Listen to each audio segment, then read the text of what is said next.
Dr. Arisha Babar, thanks a lot. Thanks a lot for giving me time. मैंने आपको बहुत तंग किया. I've been texting you since a while. I've been waiting for this podcast, and it's such a fine time to do this because it's very chaotic out there. I'm sure आप social media follow कर रहे हो. It's been a while, and every time जब हमें लगता है कि हम इससे ज़्यादा और नीचे नहीं जा सकते, हमारे मुस्लिम भाई या हमारे देसी भाई they come up with something new, एक न्यू ब्रूटैलिटी का आइडिया लेके आ जाते हैं कि ओके इस बार हम आपको दिखाएंगे कि हम और नीचे जा सकते हैं. आई एम श्योर अभी शीतल केस जो है मैरिटल रेप हुआ है, you have heard about this. तो I'll start with a very small incident which happened like a month ago with me. I was traveling interior scene में, हम कहीं से शूट करके आ रहे थे एंड एक छोटा सा गांव था. उन्होंने हमें कहा कि हमारी एक लड़की में भूत आ गया, जिन आ गया. And I don't believe in these things. तो मैंने उन्हें कहा कि I want to meet her, मैं देखूं भूत होता कैसा है. I met that girl, she was a minor girl. I think वो कोई 14-15 साल की लड़की थी. एंड उसके साथ बैठ के कुछ बातें करके आई रियलाइज कि वो आवाज़ें निकाल रही है. उसमें भूत नहीं है लेकिन शी इज़ एक्टिंग लाइक मेरे अंदर कुछ आ गया है. मैंने उन्हें रिक्वेस्ट की, मैंने कहा यार प्लीज़ आप जो है ना वो ज़रा मुझे टाइम दे दें ताकि मैं इसके साथ, I want to talk to हर.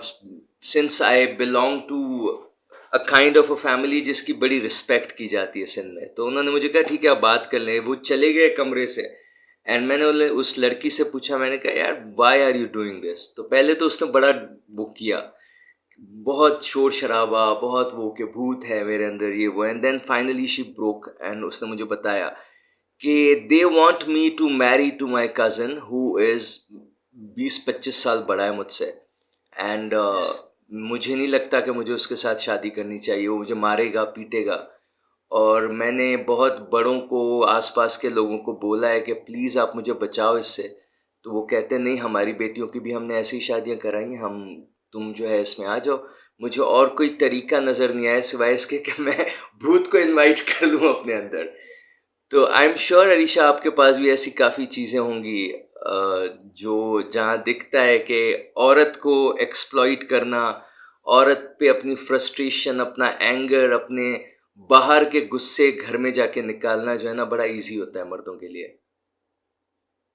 जी जी, बिल्कुल ऐसा ही है, बिल्कुल ऐसा ही है. और ये बहुत कॉमन है. आपको पता है मुझे इस चीज का इतना एहसास पहले नहीं था. हालांकि देखते आए हमारे अपने घरानों में डोमेस्टिक वायलेंस ये चीजें बहुत कॉमन थी. लेकिन आपको पता है मैंने अभी लास्ट जब मैं कराची में थी तो मैंने वहां पे कोई 2 साल जॉब की एज अ मेडिकल डॉक्टर. और 2 साल जो थे वो मेरी गायनी के डिपार्टमेंट में गुजरे. और वहां ऐसे ऐसे केसेस देखने को मिले जैसे आपने अभी ये जो बताया था कि जो 20 साल की बच्ची है जी जिसके हस्बैंड ने, न्यूली मैरिड थी, हस्बैंड ने इतना सेक्सुअल वायलेंस किया कि वो जान दे बैठी अपनी. और हॉस्पिटल, सिविल अस्पताल में ही उसके साथ ये हुआ. तो मुझे याद है कि मैं कराची में जॉब करती थी, ये भी वेलफेयर हॉस्पिटल था. तो आप यकीन करें कि गायनी के डिपार्टमेंट में हर महीने 7 से 8 केसेस ऐसे आते थे कि जी इमरजेंसी में बच्ची आ रही है, लड़की आ रही है और शादी की पहली रात, शादी की पहली रात बुरी हालत है उसकी, एक्सेसिव ब्लीडिंग है. अच्छा, अब ये जो बच्ची थी ना ये मोस्ट प्रोबेबली आई होगी इंटीरियर से, इंटीरियर सिंध से. होता क्या है यहाँ पे देखिए, हम सेक्स एजुकेशन की बात करते हैं कि लोगों को दें जैसे वेस्ट में, उससे क्या समझते हैं लोग कि पता नहीं हम क्या बच्चों को पढ़ाने जा रहे हैं कि बेहयाई फैलेगी. हालांकि हकीकत बात ये, उससे बच्चों को अपने रिप्रोडक्टिव ऑर्गन का भी पता चलेगा, उनको पता चलेगा कि कैसे इंटरकोर्स करना है. और एक बात ये कि जो वेस्ट में भी इसका कॉन्सेप्ट है सेक्स एजुकेशन का, वो इसलिए नहीं है कि आप बच्चों को इस पे लगा रहे हो कि भाई तुम सबने अब जैसी प्यूबर्टी होती है तुम लोगों ने सेक्स ही करना है. उनको ये एक तो बताया जाता है उनको इंटरकोर्स कैसे करना है, दूसरा उनको ये बताया जाता है कि आपने अनप्लान्ड जो प्रेगनेंसी है उसको रोकना कैसे. क्योंकि वो लोग तो चले हमारे पास एक रिलीजन है ठीक है, लेकिन वो लोग इस चीज को नॉर्मल समझते हैं. उनको पता है कि आप इसको नहीं अवॉइड कर सकते. आप मतलब वो उसको समझते हैं कि आप उनको अगर रिलीजन इतना ज्यादा उनके दिमागों में ठोस दोगे तो वो उसको जो है ना उनके लिए फ्रस्ट्रेशन का बाइस बन जाएगा. जो हमारे माशरे में है, हमारा जो यूथ है, स्पेशली मर्द भी, इवन औरतें भी सेक्सुअली फ्रस्ट्रेटेड है. क्यों? क्योंकि आपने सेक्स को एक बिल्कुल ही टैबू बना दिया. ठीक है, ऑपोजिट जेंडर को आपने एक बिल्कुल वेट चीज वियर्ड ऑब्जेक्ट बना दिया। मैं इसीलिए कहती हूँ कि औरतों के भी जो पर्दे को लेकर और फिर जो सेग्रीगेशन है माशरे में कि मर्द औरत, अब क्लासरूम है तो उसमें लड़के अलग बैठे लड़कियां अलग बैठे, शादी में शादी हॉल भी है तो मर्द अलग औरत अलग। अब उससे होता ये कि आप अगले को ये मैसेज दे रहे हो कि भाई आपको अगले जेंडर का पता ही नहीं, आपको उससे बात कैसे करनी है, कम्युनिकेट कैसे करना है, आप उसको समझ ही नहीं, आपके लिए बस आपने ये मैसेज दे दिया कि आपका ऑपोजिट जेंडर आपके लिए सेक्सुअल ऑब्जेक्ट है। खसूसन औरतों को लेके ये होता है कि उनपे पर्दा इतना ज्यादा डालते हैं और इतना नॉर्मल तरीके से डालते हैं कि मर्द के लिए उसको लगता है ये कि बस औरत का जो वजूद है वो सिर्फ सेक्स के लिए, उसका कोई वो इंसान है ही नहीं, उसकी कोई इमोशन मैटर नहीं करते, कोई चीज मैटर नहीं करती, वो बस सेक्सुअल ऑब्जेक्ट है। और अगर वो कवर्ड नहीं है तो इट मीन्स कि आप उसके साथ अब कुछ भी कर सकते हो, आप उसको यही मैसेज दे रहे हो, ठीक है। अच्छा, अब उससे होता क्या है कि आपने बच्चों को सेक्स एजुकेशन दी नहीं, फिर एक जो नॉर्मल मर्द औरत का ताल्लुक होता है उसको आपने नॉर्मलाइज नहीं किया, उसको आपने सेग्रीगेशन के जरिए और रिलीजियस एक्सट्रीमिज्म के जरिए इतना उसको पीछे हटा दिया कि लोग अब फ्रस्ट्रेटेड है।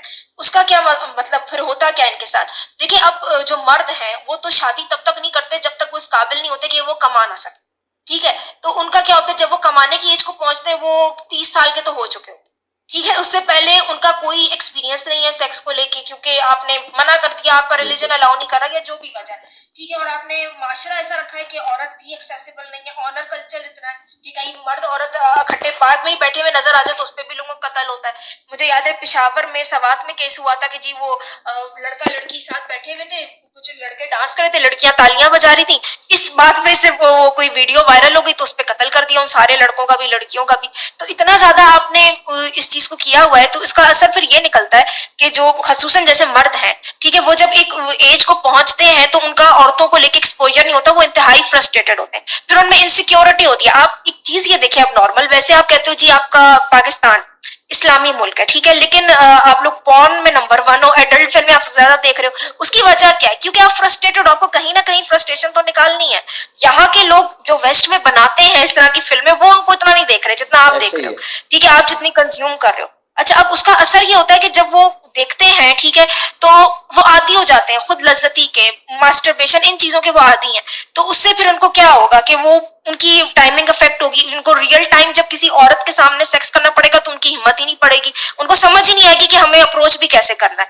फिर वो इनसिक्योरिटी जब मर्द के अंदर पैदा हो जाती है कि भाई मुझसे तो समझ ही नहीं आ रहा कि मैं औरत के साथ कैसे कोई भी ताल्लुक कायम करूं, तो उसका असर ये निकलता है कि हमने खुद देखे हैं ऐसे केसेस, शादी की पहली रात लड़की आती है जी शौहर ने वाइग्रा ले ली, इतने ड्रग्स इस्तेमाल कर लिए क्योंकि इनसिक्योरिटी थी कि भाई मैं शायद मैनली इतना नहीं हूं, या मैं पहले कर नहीं चुका तो मुझे डर है कि भाई बीवी को अजीब लगेगा या मैं सही परफॉर्म नहीं कर पाऊंगा, तो वो इसमें ड्रग लेते हैं। और फिर वो जब करते हैं सेक्स तो वो औरतें, अच्छा औरतों का ये मसला है कि जी आपने पहले, आप देखिए, एक तो हमारे यहाँ ये कॉमन नहीं है, लव मैरिज, अरेंज मैरिजेस होती है मेजोरिटी, ठीक है, उसमें क्या है कि आप पहले उस शख्स से मिले नहीं हो, आपकी उससे कोई केमिस्ट्री नहीं है, आपकी कभी कोई इमोशनल बॉन्डिंग कुछ भी नहीं है, ठीक है, वो अनजान है आपके लिए, आप भले आप 3 बोल बोल भी लो निकाह के, लेकिन वो आपके लिए स्ट्रेंजर है।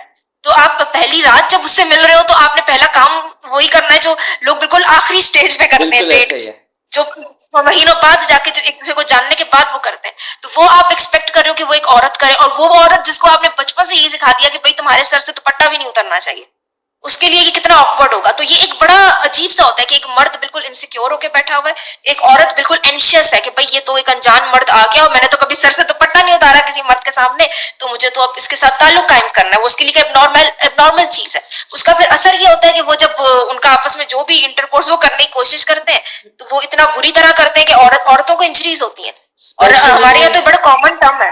अगर उस औरत को ये बताया जाए आधी जिंदगी के तुम्हारा भाई है, हमारे यहाँ ये बहुत होता है कजन मैरिजेस में कि आधी जिंदगी आपने उसको बोला है कि भाईजान, और फिर अचानक से वो भाईजान जो है ना वो आपके कमरे में आ गए एंड नाउ आपको परफॉर्म करना है भाईजान के साथ। ये आई वाज ये इसमें आपको लगता है काफी हद तक जो है हमारी फैमिलीज, जो आप बात कर रहे हो बचपन से जिस तरह से अपब्रिंगिंग की जाती है, पहले मैं सेग्रीगेशन वाली बात पे आऊंगा कि मेरी अभी कुछ दिनों पहले ही कुछ दोस्तों के साथ बात हो रही थी, इवन मुस्लिम कल्चर में पूरी दुनिया में मॉस्क्स में औरतें अलाउड हैं। यहाँ पे हमने पर्दे का इस लेवल पे रखा हुआ है कि ये अपने ही खुदा से अपनी औरतों को छुपा रहे हैं। मॉस्क्स में आप सिंध में आ जाएं, हमारे पास बहुत, आप कहीं किसी भी शहर में चले जाएं, मस्जिद में औरत अलाउड नहीं है। मैं पर्दे की अगर बात करूं, 2014 में I went to Iran, and मुझे बड़ी हैरानी हुई इस बात पे कि वो एक मशहद में एक श्राइन है बहुत बड़ी, इमाम रज़ा की। आई वॉज देयर, एंड हम वहाँ पे वो सारा श्राइन वगैरह घूम के जब वापस होटल में आए तो लड़के आपस में बात क्या कर रहे थे कि तुमने देखा है ईरानी culture is just like French. मैंने कहा क्यों, क्या हुआ? तो कह रहा है उसने ना वहाँ पे, तुमने देखा नहीं कि बुरके के अंदर कुछ भी नहीं था, there was just bra. And I was like, तुम वहाँ पे गए हो ज़ियारत करने, तुम वहाँ पे गए हो कि हम अपनी एक होली साइट पे जा रहे हैं, एंड हम वहाँ पे जा रहे, तो ये वो मर्द हैं जो, आप तो पर्दे की बात करो, पर्दे को नहीं छोड़ते। पर्दे को ये रिसेंटली आपने देखा होगा, कुछ साल पहले कब्रिस्तान से औरतें निकाल के रेप कर रहे थे। 6 साल की लड़की को पर्दे की क्या जरूरत है? मुझे बताए, 6 साल का बच्चा, 5 साल का बच्चा, मैंने मैंने इस चीज पे जितना किया है ना, इट्स बियॉन्ड लस्ट। मुझे लगता है ये पागल हो चुके हैं, इनको कुछ समझ में नहीं आ रहा कि हम कर क्या रहे हैं। छोटे बच्चों को ये नहीं छोड़ रहे, लाशों को ये नहीं छोड़ रहे हैं।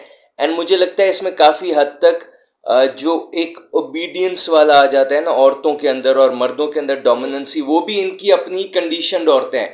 पुरानी जो अम्माएं हैं, बूढ़ी औरतें हैं, पहले उनको उनके बड़ों ने बचपन से लेके सिखाया हुआ है कि मेल जो है वो सुपीरियर बीइंग है, आपने जो है, एंड वो बहुत छोटी छोटी चीजों से स्टार्ट होता है। घर में अगर सालन पकेगा तो सबसे पहले जो है वो मर्द के लिए निकाला जाएगा, बाकी जो बचेगा, मैंने तो सिंध में ये देखा है, बाकी जो बचेगा उसमें आप पानी डाल दो, एंड फिर आप वेट करो कि वो खा ले, उसके बाद उसका जो जूठा है बच जाता है तो फिर आप कंटिन्यू करो खाना। ऐसी जो छोटी छोटी चीज़ है ना, उनको रख के इन लोगों ने इतना डैमेज डाला है कि मुझे लगता है अभी recently the divorcees, I have lots of friends जिनका डाइवोर्स हुआ है, सिंगल मदर्स हैं।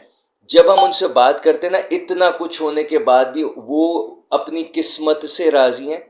वो खुद को बैठ के कोस रही होती हैं कि हमसे कहीं गलती हो गई।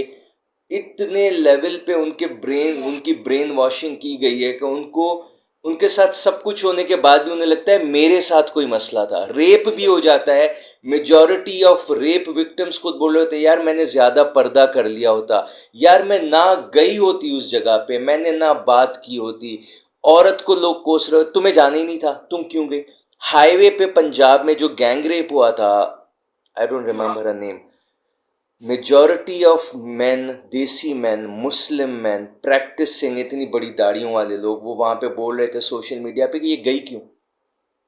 उनको ये नहीं था कि उसके साथ गैंग रेप हुआ है, उसकी फैमिली के, उसके हस्बैंड के सामने, उसके बच्चे, नहीं नहीं नहीं, they don't give a flying fuck about that. उनको ये है कि ये बंदी गई क्यों वहां पे। और आपको पता है इस चीज का तो तस्वुर ही नहीं है कि एक औरत अकेले भी जिंदगी गुजार सकती। आप ये सोचें, अकेली गई, क्या पता वो हुई अकेली। मैं आपको बताती हूँ, मैं पाकिस्तान में थी, मेरी मदर भी सिंगल पेरेंट थी और हम माँ बेटी सिर्फ अकेले रहते थे, हमारे घर में मर्द नहीं था। अब आप सोचे कि ऐसी, फर्ज करें मेरी माँ को आधी रात को कुछ होता है तो मैं तो जाऊंगी बाहर। अब मैं अगर बाहर ना निकलूं आधी रात को हॉस्पिटल लेके, तो फिर कौन निकलेगा? तो आप घर में ही फिर आप वफात पा जाओ, ये तो फिर यही होगा आपके साथ। लेकिन उसका कॉन्सेप्ट ही नहीं है कि अकेली औरत। और मैं आपको बताती हूँ, मेरा कुछ ऐसा मामला बन गया था प्रॉपर्टी का कि मुझे वकीलों से मिलना पड़ा और ये काफी कोर्ट वोट के चक्कर में मेरे चल गए ये सब। तो उसपे कभी होता था ना कि अच्छा आप अकेली औरत है, ये वो, फिर मैं बताती थी कि भाई हमारा सिस्टम ऐसा पेट्रियार्कल है कि ये औरतों को तो सीरियसली लेते नहीं, आप पुलिस स्टेशन चले जाओ, कहीं भी चले जाओ। तो मुझे सुनने को क्या मिलता था, तो आप शादी क्यों नहीं कर लेती, आप अकेली हैं क्यों? तो a lot of these customs हमारे पास कुछ देर, I was searching about this topic and I came through something really dangerous. नाम लेना मुनासिब नहीं है, लेकिन एक हमारे पास सिंध में ट्रेडिशन है लाहूं। सो होता यूजुअली यह है कि कुछ फ्यूडल लॉर्ड्स को अगर अपनी ज़मीनें बचानी होती हैं एंड उनके हिस्से नहीं करने होते, तो वो अपनी बहनों की, अपनी बेटियों की कुरा, एक ट्रेडिशन है हमारे पास लाहूं। Do you know about that लाहूं? नो, मैंने नाम नहीं सुना, लेकिन अगर आप ट्रेडिशन बताएं तो मे बी मैंने इस बारे में शायद सुना तो होता यह है कि दूल्हा और दुल्हन को सामने बिठाते हैं और फैमिली के जो बड़े होते हैं ना, वो उनके सरों पे हाथ रख के और उनके सर आहिस्ता आहिस्ता टकराते हैं, 2-3 बार टकराते हैं, एंड देन वो जो आसपास बूढ़ी औरतें बैठी होती हैं उनको पैसे दे देते हैं। इट्स अ ट्रेडिशन, शादी में एक रस्म होती है। तो यहाँ के जो फ्यूडल लॉर्ड्स हैं उन्होंने क्या किया कि हिस्से देने होते हैं बहनों को, बेटियों को। तो उन्होंने क्या किया कि ज़मीन बचाने के चक्कर में एक नई ट्रेडिशन निकाली कि भाई हम जो है इसकी शादी कुरान से करवा रहे हैं, और फिर वो ग्रूम की जगह कुरान पकड़ते हैं और उसका सर उससे टकराते हैं, एंड उनके पास वो हो जाता है कि भाई अब इसकी शादी हो गई है कुरान से, अब ये सारी ज़िंदगी हमारे पास रहेगी। उसकी ज़मीन तो अब देनी है नहीं, उसकी किसी के साथ शादी होगी नहीं जो ज़मीन का हिस्सा उसके पास जाएगा। फिर ये होता है सारी ज़िंदगी वो बंदी वहीं पे सड़ मर जाती है, उसकी कोई परवाह करने वाला नहीं होता, ख़त्म हो जाती हैं वो औरतें वहाँ पे। और उनके जो हिस्से वगैरह, देयर आर लॉट्स ऑफ चीज़ें, हम दूसरों पे भी आएंगे, लेकिन लाहू इज़ वन ऑफ देम जिसमें मुझे लगा कि सबसे ब्रूटल किस्म की एक्सप्लॉइटेशन जो है ना वो इस एक चीज़ में होती है, जिसमें आप यूजुअली रिलीजन ही हम यूज़ कर रहे होते हैं सारी चीज़ों में, लेकिन ये एक मज़हब का सबसे ज़्यादा है कि the most sacred books, one of the most sacred books आपके यहाँ कुरान जो है, आप कुरान की शादी करवा रहे हो किसी के साथ। एक जगह पे आप यही कहते तो हो मतलब कुरान की क्या आपके पास वो है, और एक जगह पे आप उनकी शादियां करा रहे हो उन औरतों के साथ। एंड मजे की बात, every one I have been, आपको पता है, अब अगर आप गूगल करो इस टॉपिक को, आपको बहुत सारे मिनिस्टर्स मिल जाते हैं, फेडरल मिनिस्टर्स मिलेंगे, प्रोविंशियल मिनिस्टर्स मिलेंगे, बड़े बड़े पॉलिटिशियंस, ब्यूरोक्रेट्स, जिन्होंने अपनी फैमिली में हरकत की हुई है, and no one talks about it. किसी में हिम्मत नहीं है कि जाके उनको बोले कि भाई तुम कर क्या रहे हो यहाँ पे। So things like this, वनी हो गया, वनी is one of those things जिसमें यहाँ पे अगर फ्यूडल फड्डे हो जाते हैं कहीं रूरल साइड पे, I am sure you know about वनी। जी जी, उसमें मतलब ये होता है ना कि अगर आपने किसी का कुछ जैसे कत्ल कर दिया, या कुछ कर दिया, तो उसके बदले फिर आप बहन रिश्ते में दे दोगे, शादी कर दोगे।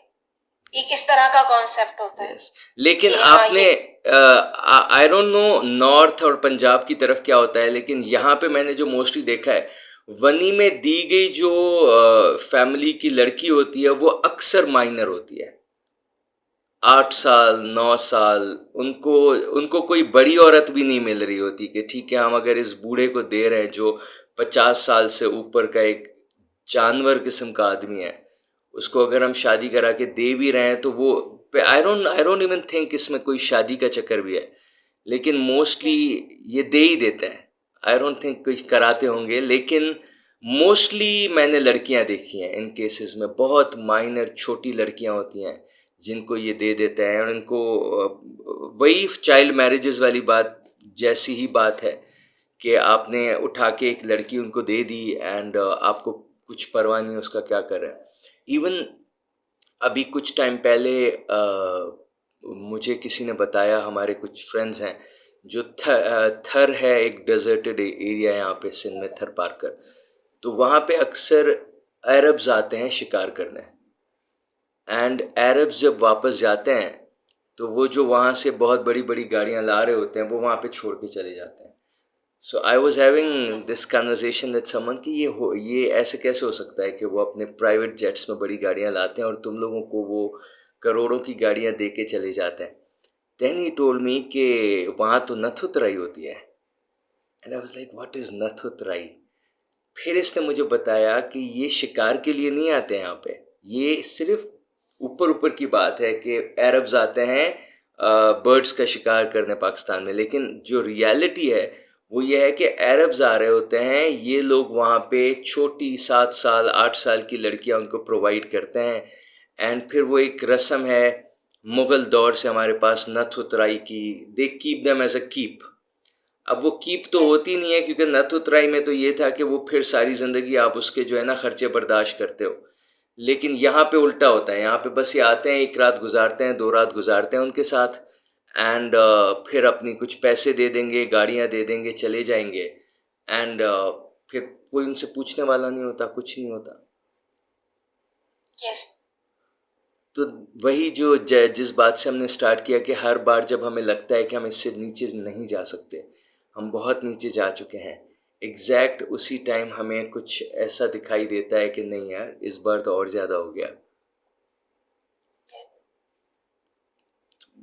आई थिंक ये चीज़ें जो है ना, ये हमारे लोगों को अभी तक वो एहसास नहीं हुआ इन चीज़ों का, because it's very normal for them. इतना वो बोलते हैं ना कि कोट थी ना, झूठ इतना बोलो इतना बोलो इतना बोलो कि तुम्हें फील ना हो कि ये झूठ है, फिर वो तुम्हें सच लगने लगे। तो इतना ये अच्छा, और एक और, जी जी जी जी जी। बोले बोले। आप जो बात कर रहे हैं ना, ये देखिए, ये कुछ है कम्युनिटी, जैसे आपने बताया कि ये जो फ्यूडल लॉर्ड्स हैं वो लोग ये बहुत कर रहे होते हैं, ये सब है। मुझे हैरत इस पे होती है कि जो हमारे शहर के जो लोग हैं, जो शहरी मुसलमान हैं पाकिस्तान के, वो भी इस चीज पे आवाज नहीं उठाते। और एक अजीब सी बात है जो मैंने हमेशा नोट की, कि हमारे लोग जो है ना वो इससे बहुत ऑब्सेस्ड हैं कि यस हमारी एक रेपुटेशन रहनी चाहिए। मतलब पाकिस्तान बदले ना बदले, हालात बदले ना बदले, बस पाकिस्तान की एक रेपुटेशन होनी चाहिए। आप उसकी, जब आप उसको क्रिटिसाइज करने लगते हैं ना उसकी चीजों को, तो ये अल्टीमेटली समझने लगते हैं कि आप इनके दुश्मन हो। आपके ऊपर टैग लग जाता है, जैसे मेरे ऊपर टैग लग जाए कि भाई ये तो इंडियन एजेंट है, यहूदी एजेंट है। क्यों भाई? क्योंकि ये जो सोसाइटी के नेगेटिव पॉइंट है उसके बारे में बात करिए, या जो रिलीजन से एसोसिएटेड जो चीजें उनको बात करिए, जिनको रिफॉर्म होना चाहिए, जिनको चेंज होना चाहिए। लेकिन हमारे यहाँ ये चीज बड़ी अजीब है कि इनको ये समझ नहीं आती, कि इनके अंदर पता नहीं क्यों, हालांकि इनको पता है कि हमारे माशरे में ऐसी गलत चीजें हो रही हैं, but somehow they are obsessed कि इसके बारे में बात नहीं करनी, इस पे बस पर्दा डाल।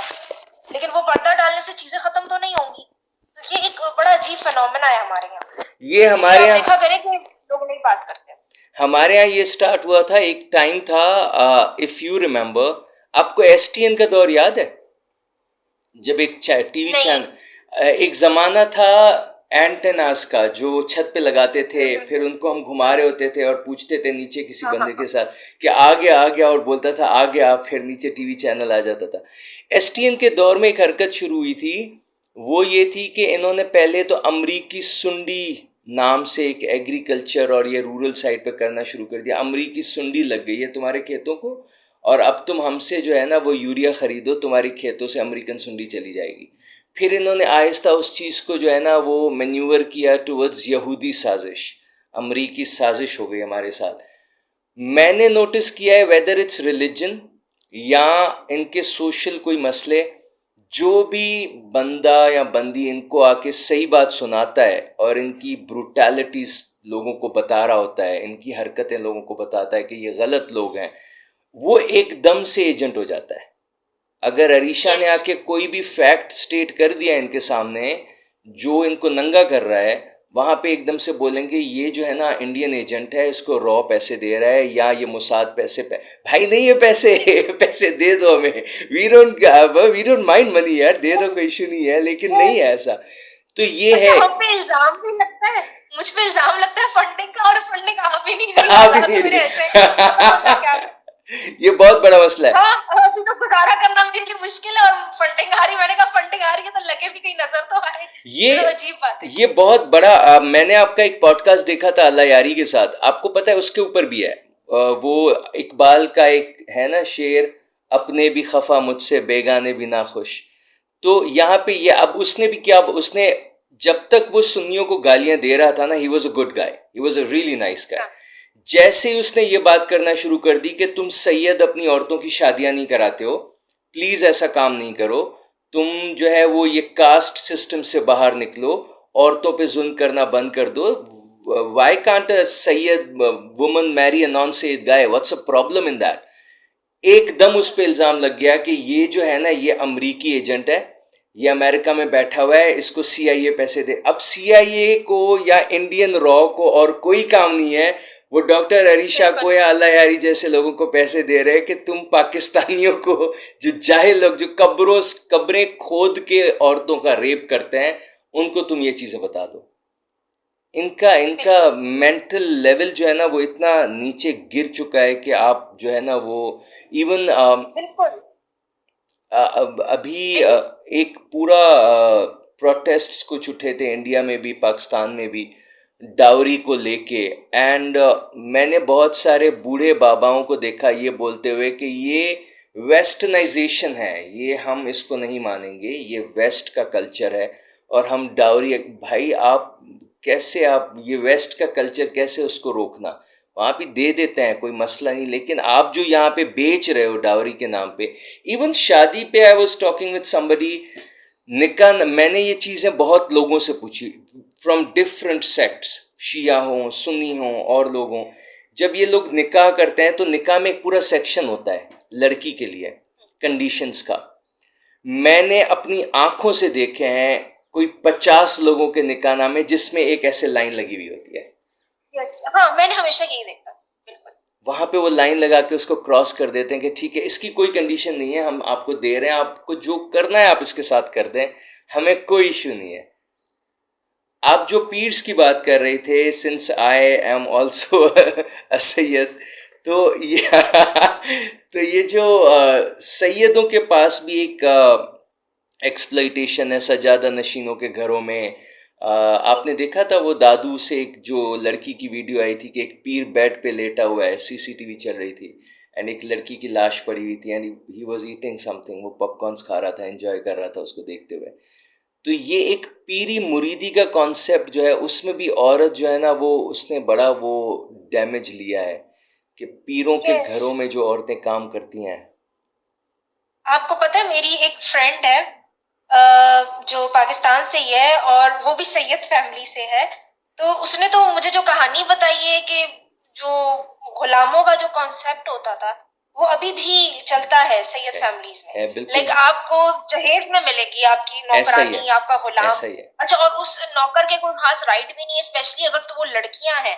तो वो अगर किसी घर में काम करी तो वो उस घर के तमाम मर्दों से उनका रेप हो रहा है, ठीक है। और फिर ऐसे अगर ही उनके है। साथ कोई मसला होगा, वो प्रेग्नेंट हो गई तो उनका अबॉर्शन करा रहे, फिर उनकी शादियां भी करेंगे तो मुरीदों में कर देंगे छुपाने के लिए कि कहीं वो बता ना दे कि भाई हमारे साथ ये कुछ हो रहा है। अच्छा, फिर उसमें एक और मुझे उसने बड़ा अजीब बताया कि उसकी फैमिली में दो माजूर लड़के थे, मतलब ऐसे माजूर के जो वॉशरूम भी खुद नहीं जा सकते, ठीक है। तो आप उनके लिए कोई केयर टेकर रखो, कुछ और करो, नहीं। उन्होंने क्या किया कि जो गरीब घर से जो मुरीदों की बेटियां थी वो लाके उनकी शादी कर दी, और वो लड़कियां बिल्कुल नॉर्मल है। और वो जो लड़के वो तो बेड से उठ भी नहीं सकते, वॉशरूम भी नहीं जा सकते, और वो पूरी जिंदगी उनको संभालेगी उनकी बीवियां बन के। और ये उस बच्ची ने खुद देखा ये सब चीजें होते हुए। और ये तो कुछ भी नहीं है, वो फैमिली यहाँ पाकिस्तान में भी नहीं, बाहर बैठी हुई है, यूके यूरोप में बैठी हुई है, और वो वहां से इन्होंने बच्चियां शादी करके बुलाई हैं और एक तरह से खरीदी हैं। ऐसे ही होता मुरीदों है। को उन्होंने पैसे दिए। ये बिल्कुल ये चीज ऐसे है। ही होता और है। मुझे तो ये दिखाया, मुझे तो पिक्चर दिखाई कि जिनको शादी की है जिन लड़कों से, वो तो खड़े नहीं हो सकते, वॉशरूम भी नहीं जा सकते। इन तो इस इन तरह की है। लड़कियों को, अगेन मैं वही बात करूंगा कि हमारे यहाँ पाकिस्तान में एक बहुत बड़ा जो प्रॉब्लम है ना, हम इस चीज से आगे जा चुके हैं कि ये चीजें नहीं करनी चाहिए। हम अब इस पॉइंट पे आ गए हैं कि भाई प्लीज थोड़ा कम कर दो, थोड़ा ब्रूटैलिटी कम कर दो। हम अभी उस वो पहले अरब्स ना जिंदा लड़कियों को दफना देते थे, I think it that was better. जो ये कर रहे हैं ना आप जिंदा रख के, और वो जो उसको कर रहे हो, उससे वो बेहतर था कि यार आप मार दो, कोई उसको वो नहीं हो रहा। लेकिन मैंने जो अपनी आंखों से देखा है कि लड़की छोटी माइनर होती है, वो किसी पीर के घर में जाती है, फिर पीर का बच्चा, फिर पीर का भाई, फिर पीर खुद, और एक पॉइंट ऐसी आती है, trust me I have seen this, एक पॉइंट ऐसी आती है कि उस लड़की को वो बुरा नहीं लग रहा होता, वो जो हो रहा है ना उसके साथ, उसको लग रहा होता है कि शायद ये नॉर्मल है, ऐसा ही होता है, ऐसा ही होना है। Yes, yes. जैसे हमारी घर की बूढ़ी औरतें हैं, मैं अपनी फैमिली की बात कर रहा हूँ कि उन्होंने इतना मेल डोमिनेंसी देखी है ना यहाँ पे, कि इतना पिदरशाही देखी है कि अब अगर उनको हम बोलते हैं ना कि यार थोड़ा अपने बेटे को भी बोल दो, अपने हस्बैंड को भी बोल दो, नहीं, वो खुद औरत जो है ना, वो दूसरी जो छोटी एज की लड़कियां ना, उनको सप्रेस करेगी कि नहीं, ये मर्द सही बोल रहे हैं और इनके साथ ऐसे ही होना चाहिए, we totally agree with them. ये एक सालों की जो प्रैक्टिस चलती हुई आ रही है, उस पे मैं कह रहा हूँ कि अब हम इस पॉइंट पे आ चुके हैं कि वो दौर चला गया कि जहाँ पे हम बोलते कि यार please don't do this, you are not suppose to do this, this is unlawful, ये क्रिमिनल एक एक्टिविटी। अब नहीं, अब हम ये कह रहे हैं कि ठीक है, करना है करो, प्लीज थोड़ा कम कर दो, प्लीज अब इस पॉइंट पे ना जाओ कि तुम जो है ना वो जानवरों से भी चले गए हो, जानवर भी बेहतर है, वो भी इस तरह की हरकतें नहीं करते। बिल्कुल, तो ये आपने बिल्कुल सही कहा। मसला ये हमारी जो औरतें हैं ये भी इतनी, जिसको कहते हैं ना, इंटरनली मिसोजिनिस्टिक हैं कि ये भी इस चीज से पूरा पूरा साथ देती है। अब मैं आपको बात बताती हूँ, वही जो बच्ची थी जिसने मुझे अपना पूरा घर का भी माहौल बताया, तो वो कहती है कि जी उनके जो वालिद थे उनका मदरसे भी थे, ठीक है। तो वो मदरसे में जो बच्चियां आती थी उनका रेप करना, ये सब करना, फिर घर में मुलाजमे हैं जो मुरीद की बच्चियां हैं, उनका भी रेप कर रहे हैं। अच्छा, उसमें क्या हुआ कि एक बच्ची इस तरह से प्रेग्नेंट हो गई, ठीक है। तो अब आप ये सोचिए कि वो जो उसकी खुद बता रही थी, अपने फादर का ही बता रही थी कि जो उनकी जो मदर थी, मतलब बजाय इसके कि वो उनके फादर से लड़ती, उन पे इल्जाम लगाती, उनको कसूरवार कि भाई तुम बच्ची के साथ तुमने ये किया। एक तो वो बिल्कुल छोटी बच्ची, मतलब उनकी बेटी की उम्र की बच्ची के साथ तुमने ये किया, और ये तो गलत है, या तुम मुझ पे चीट कर रहे हो, तो ये तो गलती आपके शौहर की है। नहीं, उन्होंने क्या किया, वो मुझे खुद बच्ची ने बताया कि वो उस बच्ची को ले जाकर अलग कमरे में, कोई जितनी भी मुरीदने थी, कोई पता नहीं कोई 50 मुरीदने, उन्होंने जाके पीटा उस बच्ची को, उसको मारा, और इस तरह से फिर उसका अबॉर्शन किया, और उसको ही कसूरवार ठहरा दिया कि भाई तुम तो खुद जो है ना ऐसे बन ठन के घूम रही होगी कि तुमने मेरे शौहर को रिझा लिया, ये ऐसे कर लिया। तो अब आप ये सोचें, एक छोटी बच्ची को आप मतलब इस तरह से ट्रीट कर रहे हो, और एक बिल्कुल एक मिडिल एजेड आदमी जिसको पूरे अपना होशो हवास है, जो पूरी जिंदगी एक्सपीरियंस कर चुका है, उसको उसके लिए कोई अकाउंटेबिलिटी नहीं है। और एक औरत भी ऐसा सोच रही है, एक औरत होते हुए कि उसको दूसरी औरत को ही नुकसान पहुंचाना है, तो क्या कह सकते हैं, ये ये एक एक पेट्रियार्की का बहुत बुरा।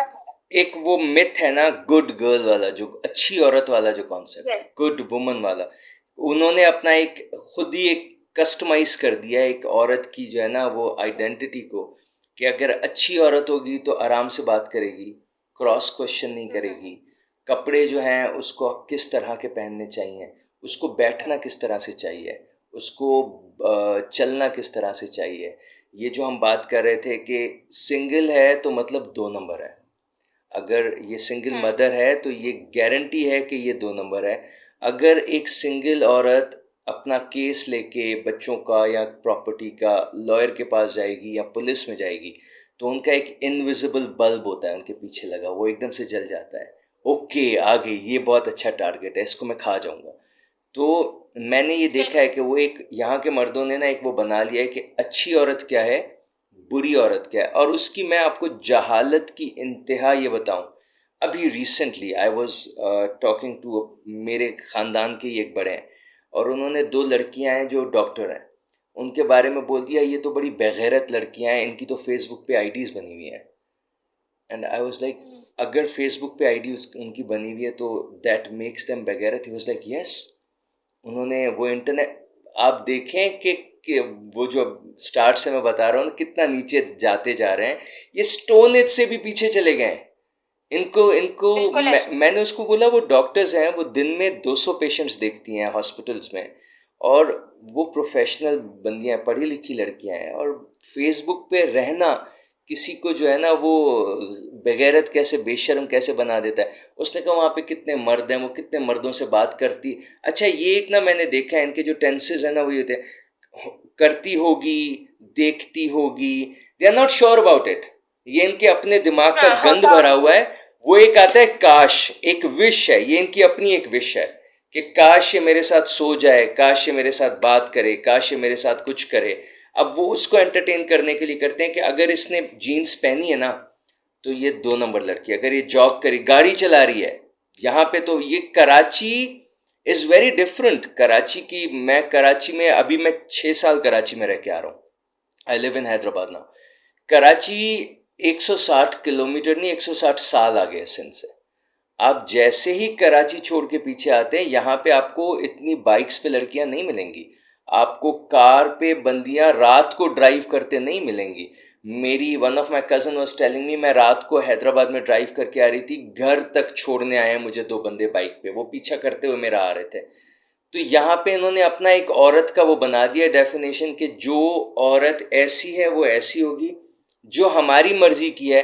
लेकिन प्रॉब्लम यह है कि इनकी मर्जी की औरत को भी तो ये नहीं छोड़ रहे होते ना, बुर्के वालियों को कहाँ छोड़ते हैं, डेड बॉडीज को भी नहीं छोड़ते लड़की। तो मुझे लगता है कोई भी औरत हो, उसका औरत होना बहुत बड़ा क्राइम है। यस, इनकी यस। मर्जी से चले या ना चले, आपका औरत होना ही बहुत बड़ा मसला है कि आप औरत हो क्यों। ये आपको पता है, ये जो अच्छी और बुरी औरत का कॉन्सेप्ट है, ये बेसिकली वही चीज है, डिवाइड एंड रूल। क्यों इसमें औरतें आपस में लड़ती रहेंगी? मैंने खुद ये चीज बड़ी ऑब्जर्व की है। आप कराची की भी अगर बात करें ना, तो कुछ चीजों में वो एडवांस है, लेकिन वहां भी ऐसी कुछ बातें मैं आपको बताती हूँ। जब पहले पाकिस्तान में थी, तो मेरी एक मैरिज थी जो जिसमें काफी अब्यूसिव मैरिज थी। मुझे याद है, मैं पुलिस स्टेशन गई, तो पहला सवाल ये हुआ, औरतें तो पुलिस स्टेशन आती ही नहीं, औरतों के आने की जगह नहीं है। अब अगर मैं पुलिस स्टेशन भी अकेले गई हूँ, तो मैं बुरी औरत हूँ। और फिर आप, और ये चीज मैंने खुद विटनेस की कि वहां फिर हर कोई आप पे लाइन मारेगा, जिसका केस आपके पास जाएगा वो, मुझे तो याद है जो मेरे एसएचओ साहब थे वो पीछे पड़ गए।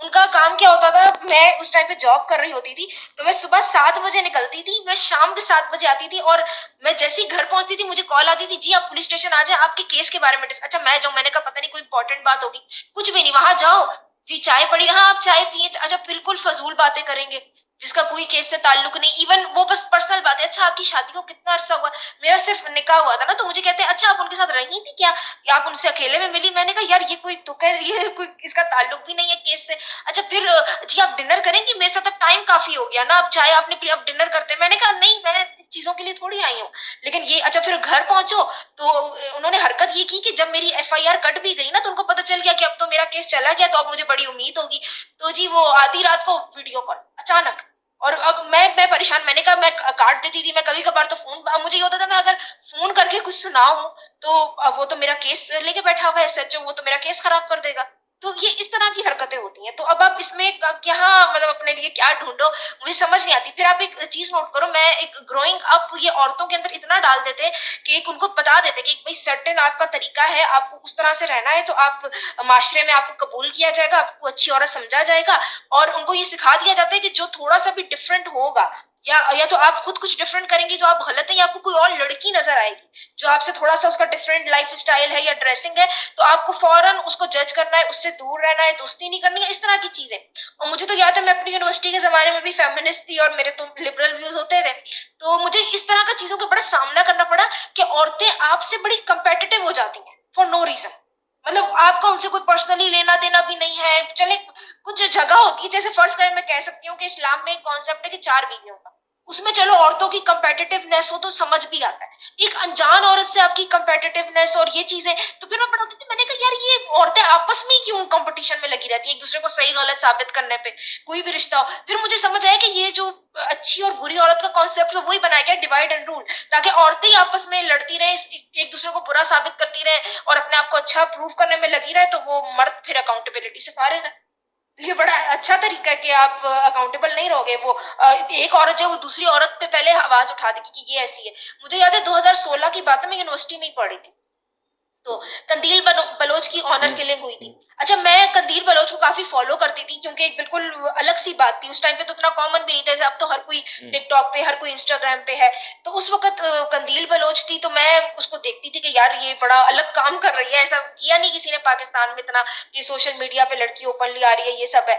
अच्छा अब उसकी जब ऑनर किलिंग हुई तो मुझे काफी दुख हुआ, मुझे याद है मैंने पूरा उस पर लिखा, और मैंने उस पे मैंने ये बात की कि लोगों ने उसकी ऑनर के लिए को कंडेम किया था, कुछ लोग तो खुश हुए थे, कुछ ने कंडेम किया था, फिर उन्होंने ये भी कहा था कि नहीं जो कंदील कर रही थी वो भी सही नहीं था, लेकिन मेरा पॉइंट ऑफ व्यू अलग था, मैंने कहा यार वो एक मतलब इंसान है, तो इंडिविजुअल है, उसकी मर्जी, वो जो मर्जी करे, आप कैसे किसी को ये डिफाइन कर सकते हो, लेकिन वो जाहिर सी बात है एक रिलीजन भी आपको एक देता है अच्छी औरत की डेफिनेशन, और वैसे भी लोगों के दिमाग में वो बैठा हुआ है, तो मैं यही सोचती थी, मैंने कहा यार ठीक है इसकी अपनी मर्जी, वो अपने आप को ऑन कर रही है, अपनी सेक्सुअलिटी को ऑन कर रही है, इसकी अपनी लाइफ है। अच्छा मेरा सिर्फ इतना कहना होता था कि वो जो कर रही थी वो उसकी अपनी मर्जी थी, उसकी पर्सनल लाइफ थी, हम कौन होते हैं जज करने वाले, लोगों ने मुझे जज करना शुरू कर दिया, और वहां इतनी औरतें थी कि जो मेरे उस पे आके आ गई और उन्होंने मेरे अगेंस्ट पोस्ट करने शुरू कर दिए, और यूनिवर्सिटी में भी जो है ना मेरे अगेंस्ट बातें करनी शुरू कर दी कि नहीं ये तो गलत है, ये तो गलत फेमिनिज्म लेकर आ रही है, ये हुआ, और फिर उनमें करने के पीछे उनका एक मकसद भी होता है, वो ये होता है कि हम ये साबित कर ले कि हम ज्यादा अच्छे हैं,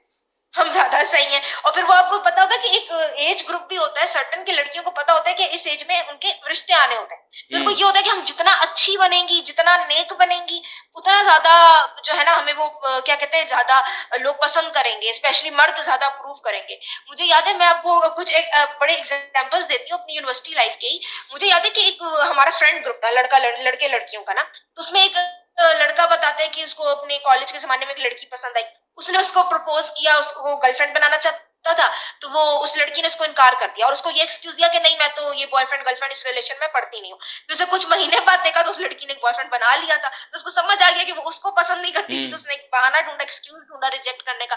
तो वो ये स्टोरी सुना रहा था। अच्छा फिर मैंने एक लड़की देखी जो वैसे तो वो मतलब काफी उसका रिलीजियस किस्म का अपीयरेंस भी था, हिजाब वगैरह भी लिया हुआ था, तो वो शुरू हो गई कि ओ हु वाज दैट बिच, ये कैसी लड़की थी, इसने तो ये गलत किया, ये तो ये है। अच्छा तो मतलब वो फौरन औरतें आ जाती हैं मर्दों को डिफेंड करने। अच्छा फिर एक एक और ये लोग काम करती है, मुझे याद है ऐसे ही हमारा फ्रेंड ग्रुप था, तो हम ऐसी बातें कर रहे थे कि भाई कोई अगर किसी को डेट कर रहा है ये, अब उसमें ठीक है आप नहीं डेट करे, आप ना बताओ, जैसे मैंने किसी को नहीं बताया कि मैं डेट कर रही हूँ क्या।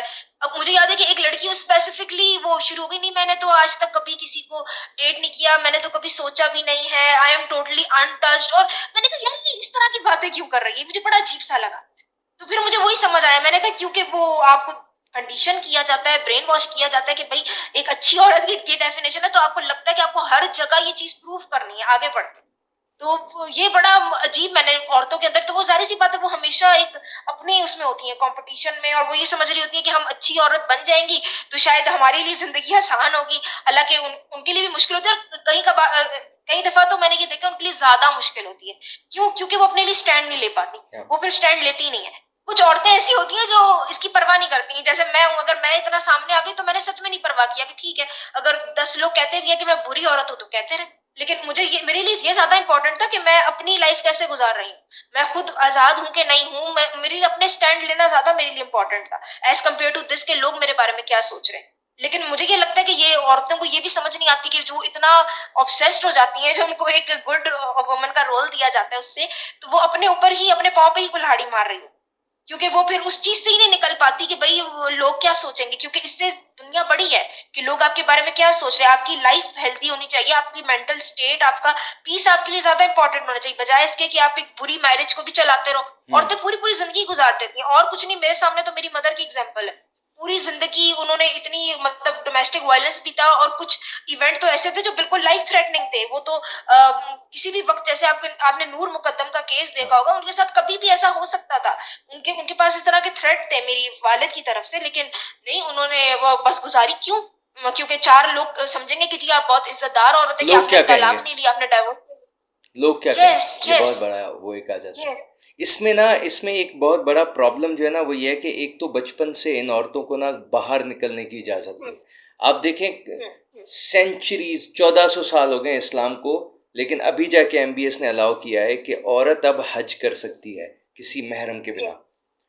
मेरा इस पे सवाल था कि इतने सालों से जिन औरतों के हज ख़राब कर दिए तुमने, उम्रें ख़राब कर दी, अकॉर्डिंग टू देम उनका क्या होगा? अगर इफ़ दिस इज़ राइट, किसी के बिना आप कर सकते हो, तो जिन लोगों के नहीं हुए उनका क्या? जो कुछ हुआ, अब वो एक जब हज ही नहीं कर सकती तो घर में सारा दिन ये मर्दों के बिना बैठी हुई हैं, फिर इनको देखने को क्या है? और कुछ भी नहीं, एक्सपोजर सिर्फ एक है, ड्रामे देख लेंगी ये लोग, बच्चों के साथ बैठ के कार्टून्स देख लेंगी।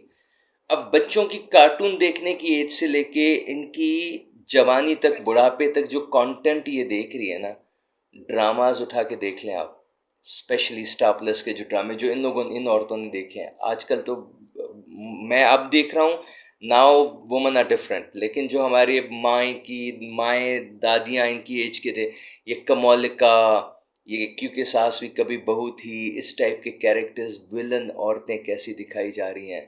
कार्टून्स हैं तो वहाँ पे भी आपको विलन औरत ही नज़र आ रही है कि हमेशा औरत ही बुरी होती है। फिर घरों में जो कहानियाँ बचपन में हमें सुनाई जाती है ना, जैसे जो हम उस दिन बात कर रहे थे, जो कैरेक्टर्स हैं फोकलोर्स के, बच्चों को जो कहानियाँ बता रहे हैं कि एक नामड़ी है, एक मम है, और ये औरतें हैं, ये चुड़ैलें हैं, डायन हैं, नागिन के ड्रामों की भरमारें, सारी नागिन औरतें आ रही हैं। तो वो एक बचपन से ही उनके दिमाग में डाला हुआ है कि ऐसा रहना है, ऐसा। अब 2 कैटेगरीज हो गई हैं, एक वो हो गई हैं जो अब आ रही हैं, वो कह रही हैं नहीं हमें ऐसा रहना है, वी डोंट केयर, हमें तो ऐसे ही रहना है। अगर किसी को, जैसे आप बोल रहे हो, I don't care about people, जिसको जो समझना है वो समझ ले। लेकिन एक वो थे जिनको बताया गया this is the wrong kind and you can not be like this kind. आपको जो है ना वो हम जो आपको बता रहे हैं ना कि अच्छी औरत कैसी होनी चाहिए, आपको वैसा बन के रहना है। बिल्कुल। अच्छा, और आप एक चीज देखिएगा, हमारे जितने भी पाकिस्तानी ड्रामे भी और इंडियन ड्रामे भी, इसमें भी ये औरतों को जो कैटेगरी बनाते हैं, और उसमें आप ये देखिए अच्छी औरत क्या दिखाएंगे।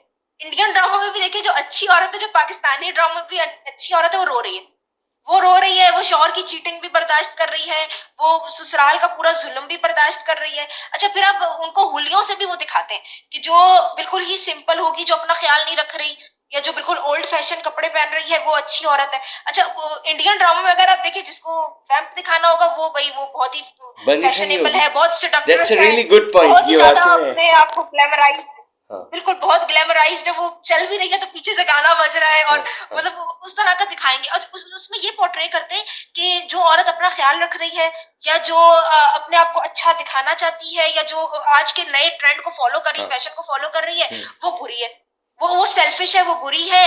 और जो अच्छा वर्किंग वुमन को दिखाएंगे नेगेटिव। मैंने पाकिस्तानी राउंड में ये देखा है ऐसा है। कि एक तो ये दिखा देंगे कि जो जीन्स पैंट पहन रही है उसको दिखाएंगे कि भाई ये बुरी औरत है, ठीक है। फिर ये दिखाएंगे कि वो वर्किंग वुमन है, वो बस बाहर जाती है और वो कमा रही है, तो अपने आप को बहुत ही कुछ ऊंची जात समझ रही है, चीज समझ रही है। मतलब औरतों को ये दिखा देते हैं कि अपने लिए स्टैंड लेना, खुद फाइनेंशियली इंडिपेंडेंट होना, या अपना ख्याल रखना, अपनी फिजिक का, अपनी लुक्स का ख्याल रखना, खुद को थोड़ा ग्लैमराइज रखना, ये सब नेगेटिव बातें ये बुरी औरतें करती हैं।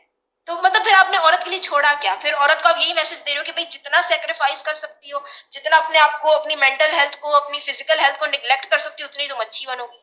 और यही मैसेज दिया जाता है ड्रामों में। जो स्टैंड ले रही है औरत उसको बुरा दिखा देंगे, इसमें आई जो थिंक मारे खा रही है वो अच्छी है। इसमें एक बहुत बड़ा जो किरदार है ना, वो शऊर का है।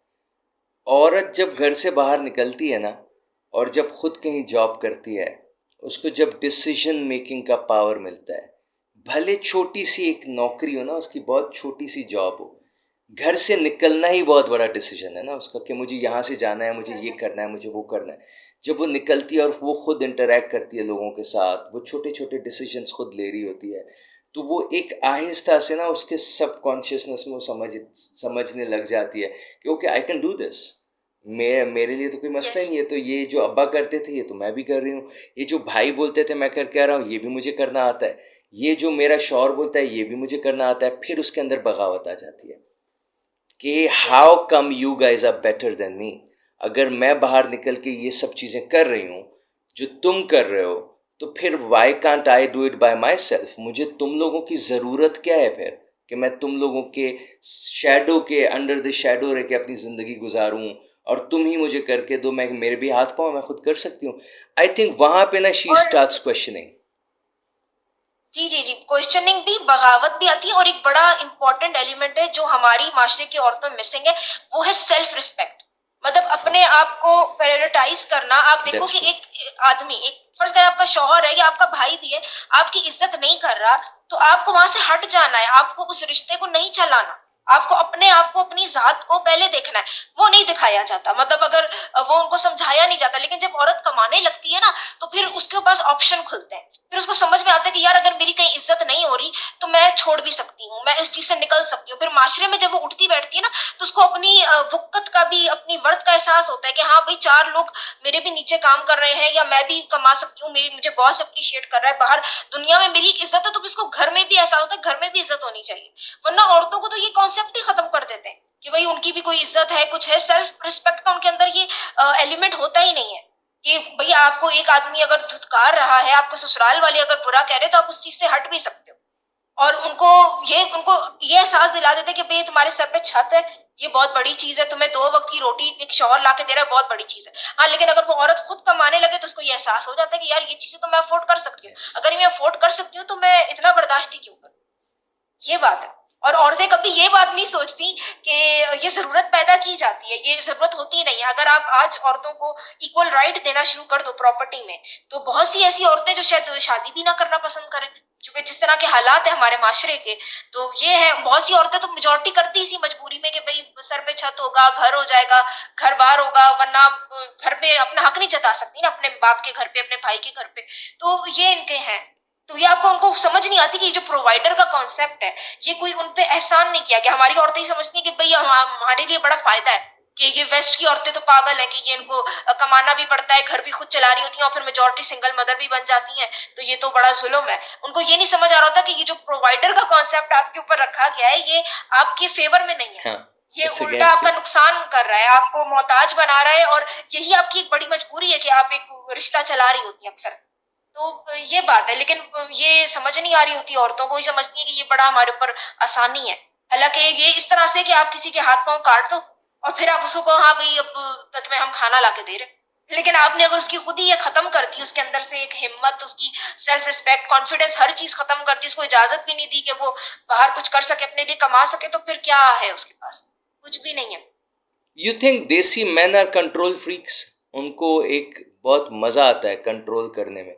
सबसे वो एक अल्फ़ा मेल का जो बोलते हैं ना कि बाहर हो और उसमें बड़ी ताकत होती है, वो हर स्टैंड लेता है। मैंने उल्टा नोटिस किया है इन पाकिस्तानी कल्चर, जिसकी बाहर नहीं चलेगी ना मर्दों के सामने, फट्टू आदमी होगा एंड डरेगा, झगड़ा नहीं करेगा, हाथापाई से भागेगा, वो घर में उतना ज़्यादा मर्द होगा, उसका हाथ सबसे ज़्यादा घर में यस। चलता है वहाँ पे। एंड औरतों को मारना, औरतों पे वो जो फ्रस्ट्रेशन है ना, मुझे लगता है मेजॉरिटी ऑफ देसी मैन, वो बाहर की जो उनकी नाकामयाबियां हैं, जो बाहर की उनकी इन्फीरियरिटी कॉम्प्लेक्सेस हैं, वो बाहर तो वो एक्सप्रेस नहीं कर सकते कि ठीक है मैं कुछ हूँ, मेरी कुछ वर्थ है। उसको खुद को पता है कि मैं ज़ीरो आदमी हूँ, मेरी कोई वर्थ नहीं है, लेकिन वो फिर खुद के ईगो को एंटरटेन करने के लिए जब घर में अंदर घुसता है ना, तो उसकी छाती चौड़ी हो जाती है, एकदम से उसमें एक पावर आ जाता है और वो फिर छोटी छोटी चीज़ों पे ना कंट्रोल करना शुरू कर देता है घर की औरतों के ऊपर, कि ठीक है मैं खुद के ईगो को यहाँ पे सेटिस्फाई कर सकता हूँ, this is my safe space, यहाँ पे मैं खुल के अपनी मर्दानगी प्रैक्टिस कर सकता हूँ, क्योंकि मैं बाहर नहीं कर सकता। बाहर मैं करूँगा तो मुझे मारेंगे और जो मर्द हैं मेरे जैसे या जो कुछ हैं। मैंने ये काफ़ी नोटिस किया है कि जो मर्द घरों में ये प्रैक्टिसेस कर रहे होते हैं ना, उनकी बाहर कोई वर्थ नहीं होती, उनकी बाहर फेलो जो दूसरे मैन हैं उसके सामने उनकी नहीं चल रही होती। That is the main reason कि वो उसको कंट्रोल यहाँ पे चाहिए। बिल्कुल। बिल्कुल, ये भी है और एक नेचर है कि देखिए आप जो ऑप्रेस होगा उसको मजीद ऑप्रेस किया जाएगा, ये एक नेचर है। और इसमें पता है क्या होता है, मैं एक बात कहना चाहती हूँ, जैसे रिलीजन भी जो सिखाता है और जो हमारा पेट्रियार्कल माशरा है कि मर्द, जो पितरसाई माशरा है उसमें जी मर्द आपका हेड होगा। अब आप ये देखिए कि एक आदमी जो पहले ही फिजिकली पावरफुल है, इसमें तो नो डाउट है कि मर्द जो है वो हम्म। फिजिकली भी औरत से ताकतवर हम्म। है, ठीक है।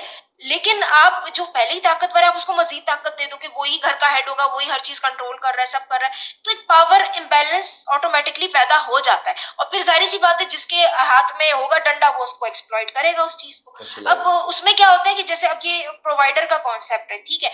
एक आदमी अगर आप, मैं तो ये कहती हूँ कि देखें जो आदमी आपको खिला सकता है वो आपके मुंह से निवाला भी छीन सकता है, तो आप इतना कंट्रोल किसी को दो ही क्यों। लेकिन हमारा जो पेट्रियार्कल माशरा है वहां मर्द को जो है ये कंट्रोल दिया जाता है इतना ज्यादा, जिसके बाद जाहिर सी बात है फिर औरत मजबूर है, तो वो जाहिर सी बात है जब वो इतनी ऑप्रेस होगी तो फिर मर्द अपनी फ्रस्ट्रेशन वही निकालेगा। और फिर मैं इसीलिए हम लोग फेमिनिज्म की बात करते हैं कि मर्द औरत दोनों इक्वली कमाए। और मैं तो कहती हूँ कि औरत की जिम्मेदारी नहीं होनी चाहिए मर्द पे, खानदान की भी नहीं होनी चाहिए। क्यों, जाहिर सी बात है वो एक अननेसेसरी बर्डन ले रहा है। अच्छा, उसका फायदा भी कुछ नहीं है। फायदा कैसे नहीं है, अब आप ये देखिए हमारे घरों में कितना कॉमन है, ठीक है, कि औरतें आपस में लड़ रही होती हैं, सास नंदे लड़ेंगी, बहू लड़ेगी सास से, और ये चीजें कितनी कॉमन है। क्यों, उसकी वजह ये कि सभी इनसिक्योर है इस वजह से कि औरतों को एक तो आजादी नहीं है, वो अपने बलबूते पे कुछ कर नहीं सकती, ना उनका घर अपना, ना गाड़ी अपनी, ना महाना खर्चा भी वो अपना नहीं उठाती, ठीक है। तो एक शौहर एक मर्द के वो उस पे होती है कि वही उनका करे, सारा खर्चा उठाए। अच्छा, और वो मर्द सिर्फ एक का नहीं उठा रहा जिम्मेदारी, वो बहनों की भी उठाएगा, माँ की भी उठाएगा, बीवी की भी उठाएगा, छोटे बहन भाई रह गए उनकी भी उठाएगा। अच्छा, फिर कोई वो बहनें भी जो शादीशुदा हो गई हैं उनमें से कोई तलाक हो जाती है कि कोई बेवा हो जाती है, तो तब भी वो उसी की जिम्मेदारी बने, ठीक है। वो भी उसके सर पर हमेशा एक बोझ है, ठीक है। तो इतनी ज्यादा जब मर्द के ऊपर बोझ डाला जाता है तो ऑब्वियसली वो फ्रस्ट्रेटेड है, वो फिर अपना गुस्सा निकालेगा और फिर हक भी समझेगा कि भाई जब मैं इतना खिला रहा हूँ तो मैं फिर तो मैं गुस्सा भी निकालूंगा। अच्छा, और औरतों का क्या होता है, औरतों में क्यों इतनी इनसिक्योरिटी है, क्योंकि वो सिर्फ ये नहीं होता, लोग कहते हैं ना कि औरतें शायद उनमें जेलसी का मादा ज्यादा है, ऐसा भी नहीं है। वजह ये कि औरतें की जो इतनी इनसिक्योर होती हैं ये सिर्फ प्यार की वजह से नहीं होती कि वो किसी मर्द से बहुत प्यार कर रही हैं या बेटे से बहुत ज्यादा प्यार, शौहर से बहुत ज्यादा प्यार, वो अपने आप को लेके इनसिक्योर होती है। क्यों, उनको मर्द एक इंसान के तौर पे नजर नहीं आ रहा होता, वो एक रिसोर्स है उनके लिए, मतलब वो उनका जरिया है कि अगर उनको ये डर होता है भाई यार ये भाई हाथों से निकल गया तो फिर तुम्हारे घर में कोई जगह ही नहीं है, कल को तलाक हो गई, कल को बेवा हो गई तो कहाँ जाएंगी। अच्छा, फिर माँ है तो उसको यही नजर आता है भाई पूरी जिंदगी जो है मैंने कुछ नहीं कमाया, खुद से मैंने कुछ नहीं किया, शौहर का ही मैंने खिदमत की, बच्चों को पाला, अब बेटा हाथ से निकल गया, बहू ने आके ले लिया तो मैं कहाँ जाऊंगी, मुझे तो घर से ही ना निकाल दें। अच्छा, बहू आती है उसको भी यही होता है यार मैं अब वापस तो जा नहीं सकती, मुझे तो माँ बाप ने रुखसत करके हम्म। भेज दिया, तो अब यही मर्द है इसी को काबू करना है, तो माँ ना कर ले बहन ने, तो ये एक अजीब माहौल बना हुआ है। इसकी वजह से लोगों को ये एहसास नहीं है कि उनके फैमिली सिस्टम जो सो कॉल्ड कहते हैं कि हमारे बहुत हमारा फैमिली सिस्टम है तो वो बहुत टॉक्सिक है, वो उतनी उसकी वैल्यू नहीं है जितना वो समझ रहे हैं, और वो आगे जो जनरेशन पैदा करे बहुत ट्रॉमा से वो गुजरी हुई जनरेशन है। हम तो खुद ये चीज रियलाइज करते हैं। हम जब यहाँ आते हैं देखते हैं कि यहाँ के जो लोग हैं, यहाँ के जो बच्चे हैं, वो बहुत रिलैक्स्ड लाइफ गुजारते हैं, उनकी बड़ी स्मूथ लाइफ होती है। क्यों? क्योंकि वो इस तरह का नहीं है कि वो उनकी लाइफ में ठीक है प्राइवेसी भी है, कोई कंट्रोल नहीं कर रहा कोई बैठ के उनकी लाइफ को। लेकिन हमारे ऑलरेडी ट्रॉमा इतने होते हैं, खानदानों के ट्रॉमा, हमारी फैमिली इश्यूज इतने होते हैं। तो ये चीजें ये लोगों को रियलाइज करनी पड़ेगी कि ये जो आपने कॉन्सेप्ट बना दिया है फैमिली का, और ये जो प्रोवाइडर का कॉन्सेप्ट है, इससे फायदा नहीं हो रहा है, इससे उल्टा नुकसान हो रहा है। अच्छा, फिर आप ये देखें कि मैं तो ये कहती हूँ कि जो औरतें कहती हैं कि भाई हमें बड़ा सहूलत है कि हमारे जो है ना मेरे शौहर प्रोवाइडर है, तो आप ये देखें कि इसका फायदा किसको होता है। ये जो प्रोवाइडर का कॉन्सेप्ट है, मैं तो अपनी वीडियो में डिस्कस कर भी चुकी हूँ, इसका मर्द को ज्यादा फायदा होता है। क्यों? देखिए, औरत को ना बड़ी अजीब बातें करते हैं लोग, स्ट्रेंथ की बात करते हैं तो कहते हैं जी औरत की स्ट्रेंथ है जी माँ बनना। तो ये माँ बनना तो कोई स्ट्रेंथ नहीं है, ये एक बायोलॉजिकल फिनोमेना है जो जानवरों में भी है, ठीक है। स्ट्रेंथ होता है कि जो आपके कंट्रोल में हो, जिसपे आप वर्क कर सके और विद टाइम आप उस चीज को ग्रो कर सके। अब अगर मर्द के पॉइंट ऑफ व्यू से देखा जाए तो पैसा कमाना सच में एक स्ट्रेंथ है। क्यों? वो विद टाइम मर्द की एबिलिटी ग्रो होती है, ठीक है। वो ज्यादा पैसा कमा सकता है, वो ज्यादा कैपेबल हो जाता है। अच्छा, उसके फायदे भी मर्द को होते हैं, वो इस तरह से होते हैं कि आप देखेंगे कि एक 50 साल का भी मर्द है, ठीक है, अगर वो अच्छा कमाता है, उसने जिंदगी में कुछ अचीव कर लिया, कमा लिया, घर बना लिया, तो उसको 20 साल की लड़की भी मिल जाए रिश्ते के लिए, ठीक है। उसको कोई एज का उसको इश्यू नहीं है। औरत के साथ क्या ऑपोजिट है, आपने उसको क्या दे दिया, उसको आपने ये सिखा दिया कि भाई तुम्हारी ताकत तो सिर्फ शादी करना और बच्चा पैदा करने में। अब उन औरतों का क्या जो बच्चे पैदा कर नहीं सकती, जो कंसीव नहीं कर सकती, आप उनको क्या कहेंगे कि उनकी फिर माशरे में कोई वैल्यू नहीं है, एज अ ह्यूमन बीइंग उनकी कोई इज्जत नहीं। और होता भी ऐसे ही, आपका माशरा उन औरतों को ट्रीट भी ऐसे करता है, और औरतों के ऊपर एक दबाव होता है। और ये माँ बनना, फैमिली बनाना, ये ऐसी चीजें औरत के कंट्रोल में नहीं है। आप जितनी अच्छी औरत बन जाए, आपकी अगर शादी होती है, आपका शौहर आपको अच्छा नहीं मिला, चलिए शौहर भी भूल जाए, हमारे यहाँ तो इन लॉज का इतना कंट्रोल है, आपको इन लॉज अच्छे नहीं मिले तो वो औरत क्या कर लेगी, वो जितनी अच्छी हो जाए, उसका घर नहीं बसना होगा, वो नहीं बसेगा, ठीक है। आप बच्चों की बात कर रहे हैं, ठीक है, आप कहते हैं कि भाई माँ का बड़ा रुतबा है और यही औरत की ताकत है। जो औरतें नहीं कंसीव कर सकती किसी मेडिकल इश्यू की वजह से, वो क्या करें फिर? वो उनको तो माशरा फिर आपका बिल्कुल ऐसे डिस्कार्ड करता है। और मैंने तो खुद देखा है, क्योंकि मैं आपको बता रही हूँ, मैं गायनी में थी, मैंने ऐसी खवातीन देखी हैं कि जी एक खातून आई, उसके पहले 5-6 मिसकैरेजेस हो चुके, और उसको बकायदा डॉक्टर ने मशवरा दिया कि अब आप कंसीव नहीं करेंगी, आपकी जान को खतरा हो। अच्छा, वो फिर कंसीव करके आ गई। तो जब उससे पूछा कि भैया तुमने क्यों किया, तुम्हारी तो जान को खतरा है, वो कहती है नहीं, वो मेरे मियाँ ने दूसरी शादी कर ली और अब मुझे डर था कि ये मुझे तलाक दे देगा। वो दूसरी बीवी आ गई, वो प्रेग्नेंट हो गई, तो मैंने भी उसकी कंपटीशन में मैं भी प्रेग्नेंट हो गई कि भाई ऐसा ना हो कि उसका बच्चा होगा तो ये मुझे तलाक ना दे दे, मुझे घर से ना निकाल दे, मैं चाहूंगी। अब आप ये सोचे, अब फिर आप कहते हैं कि ये जी माँ की, ये औरतों की हमारी स्ट्रेंथ है कि वो फैमिली बना रही है, वो बच्चे पैदा कर रही हैं, तो सॉरी टू से ये स्ट्रेंथ नहीं है। इसके मुकाबले जो मर्द कर रहा है, ऑब्वियसली वो प्रोवाइडर होना तो स्ट्रेंथ है ना, वो मर्द को डोमिनेशन भी देती है हर रिलेशन में, और वो फिर उसके डेटिंग, उसके रिश्ते के मौके भी बढ़ जाते हैं। और औरतों के साथ तो उल्टा मामला चलता है, उनको आप उनको ये सिखा देते हो भाई, मतलब उनको अच्छा पार्टनर नहीं भी मिल रहा तो उनको, क्योंकि माँ ही बनना उनके लिए एक वाहिद वैल्यू ऐड करना है सोसाइटी में, तो वो शादी करती है, जल्द से जल्द शादी करती है। अच्छा, फिर बच्चे हो गए तो वही मदरहुड ही उनके लिए मसला बन जाती है, बहुत सी औरतों के लिए हर्डल होता है। क्यों? वो एक गलत रिश्ते में फंसी नहीं है, एक गलत मर्द के साथ फंसी नहीं है, नहीं छोड़ती। क्यों? बच्चे हो गए, बच्चों को अलग नहीं कर सकते शौहर से, खुद खर्चा नहीं उठा सकते इतने बच्चों का। तो ये तो मदरहुड तो आपके लिए बहुत हर्डल पैदा कर रहा है, ये औरतों को ये बात समझ नहीं आ रही होती। फिर वो कहती है कि नहीं, ये हमारे माशरा तो बहुत अच्छा है कि औरत को कमाना नहीं पड़ता।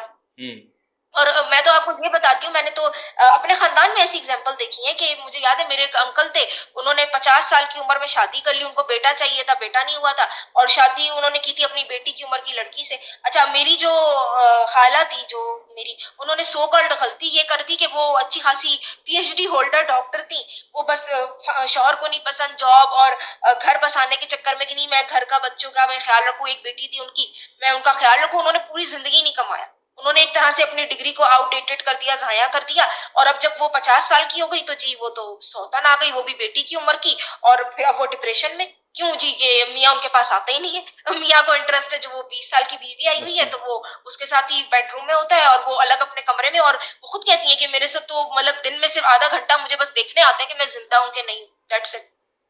तो अब आप सोचे, और उस बीवी के साथ वो हनीमून भी बना रहे हैं, उसको पूरा पाकिस्तान घुमा रहे हैं, ये सब मामले हो रहे हैं। तो आप सोचे कि एक औरत जिसने जिंदगी के 25-30 साल एक रिश्ते को दे दिए, उसको क्या हासिल हुआ? फिर आप कहते हो कि नहीं, ये तो औरत की स्ट्रेंथ है फैमिली मेकिंग। इससे बेहतर तो ये था कि वो अपना करियर बनाती, अपने करियर को ना लेट गो करती, एटलीस्ट अब वो इस एज में ये तो अफोर्ड कर सकती कि वो अलग रह ले अपने मियाँ से, मतलब वो मेंटल टॉर्चर ना बर्दाश्त करे, एक जो बेवफाई होती है, जो चीटिंग है उसका। लेकिन ये चीजें हो रही हैं आपके माशरे ये में, वही तो कंडीशन फिर कर आप रहा उसको है ये ना। तो नहीं कह सकते। आप जी बोलें, प्लीज बोलें आप। जी जी, वही मैं कह रही थी कि यही मतलब हमारे यहाँ ये औरतों को बस सिखा देते हैं कि ये तुम लोगों के हम्म साथ बड़ा अच्छा है कि तुम हम्म लोग बस घर में रह रही हो, हम्म फैमिली बना रही हम्म हो, और हम्म यही स्ट्रेंथ है। हम्म मतलब हालांकि ये स्ट्रेंथ नहीं है, जब आप रियल लाइफ में आते हो तो ये बड़ा आपके लिए, आपको बहुत इससे बहुत बड़ा नुकसान हो सकता है। और फिर जब आपको रियलिटी हिट करती है तो वो सम टाइम ऐसे पॉइंट पे करती है कि आप कुछ नहीं कर आप कुछ सकते। नहीं अब कर आप सकते। 50 साल की एज में आप कहाँ जॉब ढूंढोगे, आपको कौन हायर करे? नोबडी। तो यही क्या है। कर लोगे आप? ये है। इनको अगर सिर्फ ये कोई समझा देना, अगेन वही बात के, अगर आप जो बिल्कुल बचपन से, आपने बिल्कुल स्टार्ट से बात की थी ना, जो स्टार्ट में सेक्स एजुकेशन है, वहाँ से लेके उस एज से अगर इनको ये चीज़ें कोई समझा दे, तो ये आउटग्रो कर जाएंगी इस कंडीशन करने से जो ये मर्द खुद कर रहे होते हैं। ये खुद पाल पोस के उस लेवल पे इनको लेके आते हैं कि अब हम इनके साथ कुछ भी करेंगे ना, तो इनको या तो किस्मत को दोष देना है, या तो खुद को देना है, और ये चलती रहेंगी। हम बोलेंगे जॉब छोड़ दो, छोड़ देंगी। हम बोलेंगे इससे बात नहीं करो, बाहर नहीं जाओ, ये नहीं करो, वो नहीं करो, वो चलता रहेगा। तो आई होप ये चीज़ें जो है ना वो बेहतर हों, और औरतें जो है ना वो समझ रही हैं। अब की जो जनरेशन है जी ना, बिल्कुल। वो जेन जी बहुत आगे निकल चुकी है।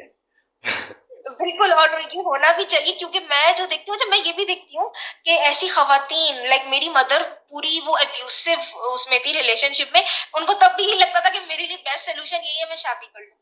अच्छा, मेरी जो खाला है जिनके साथ ये हुआ, उन्होंने क्या किया, अपनी बेटी की जल्दी शादी करा दी। क्यों?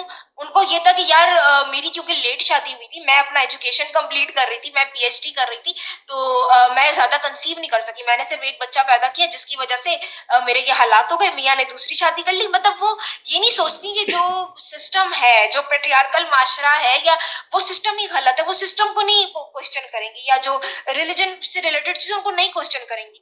वो बस यही सोचेंगे कि यार मुझ में ही कोई गलती हो गई, मैं ही अगर सही टाइम पे शादी कर लेती, मैं 20 साल की उम्र में कर लेती, तो शायद मेरा भी बेटा हो जाता, तो अब मेरे ये हालात नहीं होते। मतलब उनको ये समझ नहीं आ रहा कि फॉल्ट ये है कि ये जो आदमी सोच रहा है कि बेटा होना लाजमी है, और अब आप सोचे कि अब 20 साल की बच्ची से अब आप शादी करके बच्चा पैदा कर रहे हो, और आप 50 साल के हो, आप उसको बेवा करते हो, उसको कौन संभालेगा? मतलब उनको ये नहीं समझ आ रहा कि ये ओवरऑल सिस्टम ही एक अजीब सिस्टम है जो नहीं वर्क कर सकता। लेकिन आप ये समझ रहे हो कि भाई आपकी फॉल्ट हो सकती है, क्योंकि सदियों से यही चला आ रहा है, तो ये तो गलत हो नहीं सकता। तो आप अपनी बेटियों को भी उसी चीज में डालना चाह रहे हो, तो this is very like unfortunate, क्या कह सकते ये फैमिली से हटा के ना, हमारे अनफॉर्चुनेटली अब हमारी जो गवर्नमेंट है ना वो भी इस लेवल पे आ गई है कि औरतों को कुछ करने नहीं देना। हमारे पास सिंध में ना एक प्रोजेक्ट है, उसको बोलते हैं बेनज़ीर इनकम सपोर्ट, सुना है आपने? हैं। उसमें वो क्या कर रहे हैं, वो औरतों को ना एक कार्ड दे रहे हैं, और उसमें वो 25, 30, 35 हज़ार रुपये गवर्नमेंट उनको पर मंथ दे रही है। अब प्रॉब्लम यह है कि जिस औरत को, गांव की औरत को मंथली घर बैठे एवं 25, 35 हज़ार रुपये मिल रहा है, वो ना पढ़ेगी, ना जॉब करेगी, ना घर से निकलेगी। वो महीने में सिर्फ एक बार घर से निकलती हैं, सीधे जाती हैं बैंक में, बड़ी सी एक कतार गांव में बनी हुई होती है, और एटीएम से बाहर वो खड़े होकर पैसे निकाल के आ जाती हैं।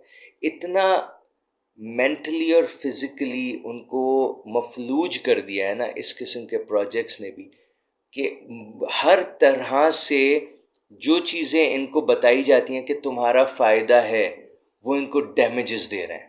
हर तरह से इनको जो है ना मफलूज किया जा रहा है। और अभी मैं अक्सर जाता हूँ गांव देहात, और जब उनसे पूछता हूँ कि यार पढ़ा लो लड़कियों को, औरतों को बोलता हूँ पढ़ते आप क्यों नहीं हो, जॉब क्यों नहीं करते हो, वो गवर्नमेंट स्किल सिखा सकती है। अच्छा, मेरी ना कुछ गवर्नमेंट के अच्छे रिप्रेजेंटेटिव्स हैं, उनके साथ भी बात हुई, and this is what we spoke about. मैंने कहा आप जो इनको पैसे दे रहे हो कैश, आप इन लोगों को स्किल्स क्यों नहीं देते हो कि कुछ सीख के कुछ करना शुरू कर दें? तो गवर्नमेंट के लोगों का क्या है कि हमें तो वोट चाहिए, हम इनको पैसे दे रहे हैं, हमें इलेक्शन के टाइम पे वोट दे देते हैं ये लोग, और हमें इससे कोई सरोकार नहीं है कि ये कुछ पढ़ती हैं या कुछ करती हैं। लेकिन आपकी बात कि जब रियलिटी हिट्स दैम, वो एक पॉइंट ऐसी आ जाती है कि वो फिर कुछ भी नहीं कर पाते। मज़ा आया बात करके। बिल्कुल। We had to talk about this. नहीं, सेम। और अगर मैं इसमें थोड़ी एक और चीज ऐड करूं, औरतों को ये शऊर देना बड़ा जरूरी है कि देखिए आपकी नजर में आपकी अपनी वैल्यू होनी चाहिए, और उस चीज से हट के आप अपना मतलब, औरतों का एक बड़ा मसला है कि वो अपना जो उनका वर्ल्ड है ना, वो उनका मुसलसल रिवॉल्व इस चीज पे करता है कि वो उनकी क्या वैल्यू है मर्दों की लाइफ, कि मर्द क्या उनके बारे में सोच रहे हैं, या उनका शौहर उनके बारे में क्या सोच रहा है, या वो कितनी वैल्यू ऐड कर सकती है उन चीजों में जो एक सोसाइटी ने, एक मेल डोमिनेटेड सोसाइटी ने उनकी वैल्यू डिफाइन कर दी। वो उससे आगे कुछ नहीं सोचती। मतलब एक होता है, अगर मुझे देखा जाए तो मैं तो बिल्कुल अनफिट हूँ मतलब उस सोसाइटी के लिए, लेकिन ऐसा नहीं, अगर मैं ये सोचने बैठ जाऊं कि यार मेरे बारे में तो ये देसी मर्द ये सोच रहे हैं, या मेरी अपनी जो पेट्रियार्कल माशरा था वो ये सोच रहा है, तो मैं तो ये सोचूंगी हाँ यार मैं तो बहुत ही अजीब हो गया मेरे साथ ये वो। लेकिन आपकी अपनी एक वैल्यू होनी चाहिए आपकी अपनी आप तो लाइफ में, एजेंट है ना, मतलब आप आपको तो अपने आप को पैसे मिल रहे हैं ना, इन्होंने बना दिया है ना, डॉक्टर अरीशा को पैसे मिल रहे हैं। तो उनको, लेकिन हाँ, अगर वाकई में लोगों के बारे में एंड ओवरऑल हमारे आसपास के लोग जो हमारे बारे में सोचते हैं, अगर ये हम सोचना शुरू कर दें कि लोग क्या सोचेंगे, सोसाइटी में मेरे बारे में क्या सोचा जाएगा, मैं कहाँ स्टैंड, ये जिस दिन से आप चीजें सोचना शुरू कर देते हो उस दिन से आपका पहले तो मेंटली डाउनफॉल होना स्टार्ट हो जाता है, लोग डिप्रेशन में चले। ये भी बहुत बड़ा एक, मर्दों में तो है ही ऑलरेडी, यहाँ पे ना मेंटल हेल्थ का कोई सीन ही नहीं है। रूरल सिंध में कहीं भी आप ऐसी बात करोगे वो बोले कि पागल है, ये पागल है, ये पागल है, और कुछ भी नहीं, उसका सिर्फ ये है कि पागल है। लेकिन औरतों को तो इस चीज से बिल्कुल, एंजाइटी क्या होती है, डिप्रेशन क्या होता है, आपके आपके कुछ कुछ उनको कोई परवाह नहीं है, वो उनको तोड़ा हुआ है उन्होंने वहां पे, and they somebody needs to like उनको पकड़ के ऐसे झिंझोड़ने की जरूरत है कि भाई जागो जागो, बिल्कुल डू बिल्कुल। समथिंग। मैं तो इसके भी अगेंस्ट हूँ कि औरतें अपनी रियल एज नहीं बताती इस वजह से कि जी वो क्योंकि एक है ना कॉन्सेप्ट कि एक सर्टेन एज के बाद मर्द समझते हैं कि आप तो एक्सपायर हो गए, आपकी तो कोई वैल्यू नहीं है डेटिंग मार्केट में, या वैसे भी आपकी कोई वैल्यू नहीं है शादी में या कुछ भी। तो मतलब आप अपनी वैल्यू क्यों उन पैरामीटर्स पे डिफाइन करना चाहते हो जो मर्दों ने बना दिए।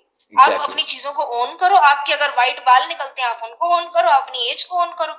तो ये बड़ा कॉन्सेप्ट, और ये इसमें मैं भी ऐड करूंगी कि अगर आप इनमें मूवीज जो कार्टून्स भी दिखाए जाते थे बचपन में आप देखो, तो उसमें क्या होता था कि जो पॉजिटिव करेक्टर दिखाते थे, जो मेन करेक्टर होता था, जो सिंड्रेला है उसको बिल्कुल वैसा दिखाएंगे जैसा मर्द देखना चाहते हैं, कि एक खूबसूरत थिन स्मार्ट लड़की, लंबे बाल, घर के काम कर खूबसूरत रही होना। है अच्छा सब फिर कुछ। वो, जी जी, और अच्छा जिसको वैम्प दिखाएंगे उसको बिल्कुल वैसा दिखाएंगे, मतलब क्या कोई खूबसूरत वैम्प नहीं हो सकती, या कोई बहुत ही थिन उस तरह की वैम्प नहीं हो सकती, नहीं।